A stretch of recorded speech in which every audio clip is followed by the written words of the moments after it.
నమస్కారం శ్రీధర్ సార్. నమస్తే అండి.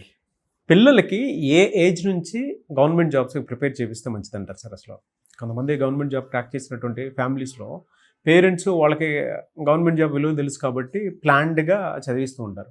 బట్ కరెంట్ ట్రెండ్కి చాలా అవసరం కూడాను. ఏ ఏజ్ నుంచి చదివితే బాగుంటుంది అనేది?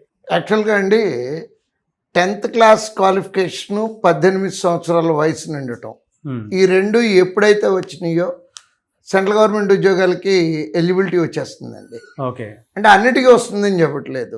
ఫర్ ఎగ్జాంపుల్ MTS ఎగ్జామ్ ఉందండి, 10th క్లాస్ క్వాలిఫికేషన్. వచ్చే ఉద్యోగాలు కూడా బ్రహ్మాండమైనటువంటి డిపార్ట్మెంట్లు, income tax, central excise, controller and auditor general, పార్లమెంట్లో ఉద్యోగాలు, ఇట్లా చాలా చాలా మంచి అండి. With 10th class qualification and 18 years of age. అంటే 18 సంవత్సరాలు నిండింది అంటే మీరు కాంపిటేటివ్ ఎగ్జామ్ రాయడానికి ఎలిజిబిలిటీ వచ్చినట్టే.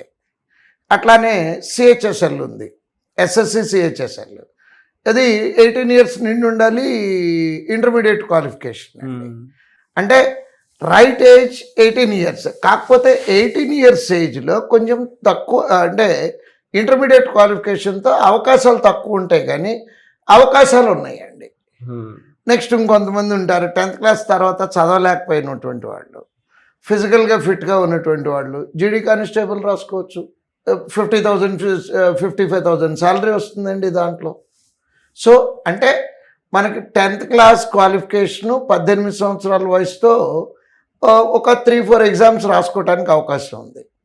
అంటే 3-4 అంటే తక్కువ కదండి అంటారు. ఇప్పుడు ఇందాక నేను జీడీ కానిస్టేబుల్ గురించి చెప్పా, ప్రతి సంవత్సరం 50,000 వేకెన్సీస్ వస్తున్నాయండి. దాంట్లో 50,000 వేకెన్సీలు అనేది చిన్న నెంబర్ కాదు కదండి, చాలా చాలా చాలా పెద్ద నెంబరు. MTS CHSL తక్కువ రావచ్చేమో కానీ 5,000 10,000 రావచ్చేమో కానీ జీడీ కానిస్టేబుల్ ఎవ్రీ ఇయర్ 50,000 వస్తున్నాయి. అంటే 50,000 అవకాశాలు ఉన్నప్పుడు మనది ఒకటి ఎందుకు కాకూడదు? అంటే 18 సంవత్సరాలు 10th క్లాస్, ఒక 2 ఎగ్జామ్లు, 18 సంవత్సరాలు ఇంటర్మీడియట్ 3 ఎగ్జామ్లు, 18 సంవత్సరాలు డిగ్రీ.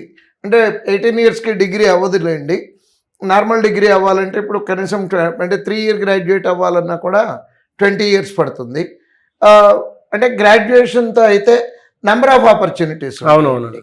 కానీ చదువుకోలేకపోయామనుకోండి, 10th క్లాస్తోనే ఆపాల్సి వచ్చింది. యూ హ్యావ్ ఎన్ ఆపర్చునిటీ, క్లియర్గా ఉంది ఆపర్చునిటీ. లేదు అనుకోవాల్సినటువంటి అవసరం లేదు, ఆ ఎగ్జామ్కే ప్రిపేర్ అవుతాము. తర్వాత డిపార్ట్మెంట్ నెక్స్ట్ క్వాలిఫికేషన్ పెంచుకుంటాము, డిపార్ట్మెంటల్ టెస్టులు రాసుకుంటాము, పైకి వెళ్తాము. So minimum age is 18 years. 10th class is the education qualification. అవి ఉంటే డెఫినెట్గా సెంట్రల్ గవర్నమెంట్ ఉద్యోగం తెచ్చుకోవడానికి అవకాశాలు ఉన్నాయండి. ఓకే, ఇప్పుడు 4-1 రాసేటువంటి వాళ్ళు ఎవరైతే ఉన్నారో సార్, ఎస్, అదే 4-1 రాసి 4-2 కోసం వచ్చేటువంటి వాళ్ళు ఎలా ప్లాన్ చేసుకుంటే మంచి ఇచ్చారంటే వాళ్ళు 1 yearలో జాబ్ క్రాక్ చేసుకోవడానికి అవకాశం? ఎస్, ఇప్పుడు యాక్చువల్గా జాన్యువరికి 4-1 కంప్లీట్ అయిపోయిందండి. బీటెక్ వాళ్ళందరికీ 4-1 అయిపోయింది. మా నార్మల్ డిగ్రీ 3 year గ్రాడ్యుయేషన్ చేసేటటువంటి వాళ్ళందరికీ 3-1 కంప్లీట్ అయిపోయింది. 4-1 అయిపోయిన తర్వాత అంటే ఫైనల్ లాస్ట్ సెమిస్టరే రాయాల్సింది. యూజువల్గా లాస్ట్ సెమిస్టర్ ఇస్ ప్రాజెక్ట్ అండి. ప్రాజెక్ట్కి వీళ్ళు ఫుల్ టైం ఖర్చు పెట్టి ప్రిపేర్ అవ్వాల్సినటువంటి అవసరం లేదు. ఓకే, సో ఆ టైంని ఇటు కాంపిటేటివ్ ఎగ్జామ్కి కనుక తీసుకొస్తే వాళ్ళ కెరీర్ 1 year ముందుకు వచ్చినట్టు అవుతుందండి. ఎట్లా అంటే ఇప్పుడు యాక్చువల్గా నోటిఫికేషన్స్ తక్కువ ఉంటాయండి. ఇప్పటి వరకు జాన్యువరి నుంచి ఆల్మోస్ట్ జూన్ వరకు నోటిఫికేషన్స్ తక్కువ ఉంటాయండి. జూన్లో సీజన్ స్టార్ట్ అవుతుంది. అంటే వాళ్ళకి ఎంత టైం దొరికింది? 5-6 months టైం దొరుకుతుంది. కరెక్ట్గా కోచింగ్ తీసుకుంటే 4 monthsలో కంప్లీట్ అయిపోతుందండి. ఏ రోజు అయితే మనకి ఎలిజిబిలిటీ వస్తుందో ఆ రోజు ఫస్ట్ ఎగ్జామ్ రాసే అవకాశం వస్తుందండి.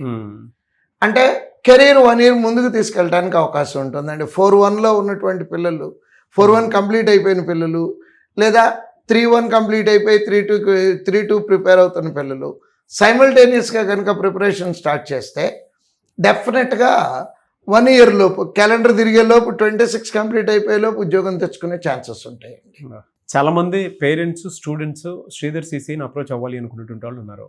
ఎలా అప్రోచ్ అవ్వాలి సార్ అసలు? ఈ కింద స్క్రోల్ అవుతున్నటువంటి ఫోన్ నెంబర్కి కాంటాక్ట్ చేస్తే career guidance, complete career guidance ఇస్తామండి. ఎట్లా, ఏంటి, క్వాలిఫికేషన్, ఎలిజిబిలిటీ, ఎక్కడెక్కడ ఉన్నాయి సార్ బ్రాంచెస్? బ్రాంచెస్ విశాఖపట్నం నుంచి స్టార్ట్ చేస్తే అనంతపూర్ వరకు ఆల్ మేజర్ సిటీస్ ఉన్నాయండి ఏపీలో. తెలంగాణలో వచ్చేటప్పటికి హైదరాబాద్, అమీర్పేట ఉంది, దిల్సుఖ్ నగర్ ఉంది. రీసెంట్గా కరీంనగర్ స్టార్ట్ చేశామండి. ఓకే. నెక్స్ట్ ఒరిస్సాలో భువనేశ్వర్లో ఒక బ్రాంచ్ ఉందండి. Good sir. Thank you so much Sridhar sir. Thank you.